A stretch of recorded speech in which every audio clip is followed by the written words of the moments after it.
You can't budget your way out of a money mindset that is deeply rooted in your past. Money Roots by Ally is flipping the script. It's not just about how you manage your money, it's about why you move the way you do. Free virtual workshops, real talk on money, values, love, and legacy. Let go of the shame, build new habits, live how you deserve to. Tap in at ally.com/moneyroots. What's up, everybody? You are now listening to the Success Playbook Podcast, where we talk about pop culture, life and career success, and of course, we're going to talk about who got dunked on the night before. I'm your host, Chanel S. Reynolds, and I've been in the sports industry for several years. My goal is to take what I've learned from years of dominating the sports industry as a Black woman to help my listeners defy the odds and level up in life and career. Now, let's dig into this week's episode. That's what's up. I love that. So on this show, I talk about all things, of course, success, but we know in order to get to the next success, you got to experience a little failure, right? Mm-hmm. So I call it the art of taking L's. So taking L's is what thrusts us into our next level of success, because without failure, we wouldn't experience that next level.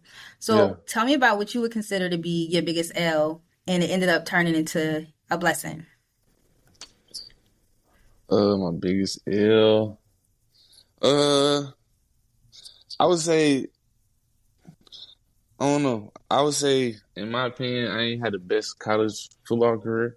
Like, you know, it was like average, you know what I'm saying? And we was bad. Like, I won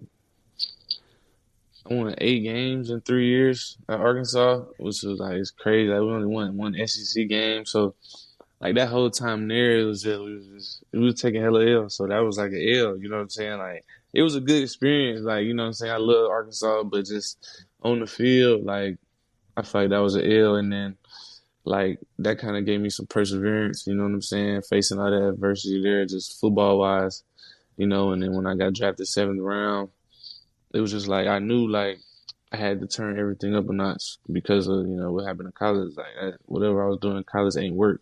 So now I got to go even harder at this next level. I love that. So it kind of like opened up a new perspective for you. Yeah. That's what's up. So you talked a little bit about your injury that you experienced too. What were some of the emotions, and how did you navigate through that?